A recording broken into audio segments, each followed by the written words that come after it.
Via Botteniga, Treviso. Un pino marittimo si schianta su 2 auto e solo l'ora notturna evita una tragedia, istantanea di un maltempo che anche nella giornata di oggi non ha dato tregua, tenendo impegnati e pronti a intervenire i soccorsi in buona parte della Marca.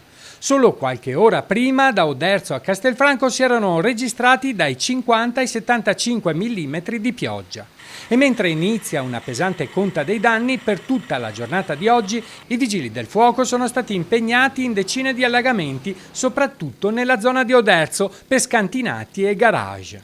Ieri sera si è raggiunto l'apice degli allagamenti tra le 20 e le 21. Nello Pitergino sono caduti 65 mm di pioggia, diverse le strade allagate e i sottopassi impraticabili. Situazioni particolarmente critiche in via Bosco Comuna, in centro in via Garibaldi e anche nella zona industriale, nell'area di Camino. Problemi anche in via Madre Teresa di Calcutta tra Colfrancui e Faè.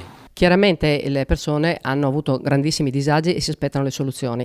Allora noi abbiamo appena approvato al Consiglio Comunale il piano delle acque. Questo piano prevede 10 milioni di opere da realizzare per risolvere i problemi e quindi man mano che reperiremo i finanziamenti interverremo. Nei social non sono mancate le polemiche sulla manutenzione di fossi e caditoie. Via Garibaldi è andata sott'acqua e io stessa mi sono subito preoccupata delle caditoie perché siccome non succedeva da un bel pezzo ho immediatamente chiamato gli operai e mi ha detto no, le caditoie le avevamo appena pulite. Il problema è che aveva piovuto precedentemente, quindi il terreno era saturo e ne è venuta acqua talmente tanta che era tutto pieno e quindi non scendeva. Strade e sottopassi allagati anche a Dormelle e Fontanelle. Il sottopasso di Viale Europa, Ponte di Piave, è ancora inagibile. Qui 2 auto sono state portate via prima di essere inghiottite da più di 600 metri cubi di acqua. L'esondazione dell'altro fosso dall'altra parte di là ha riempito il sottopassaggio, le pompe non ce l'hanno fatta a stargli dietro.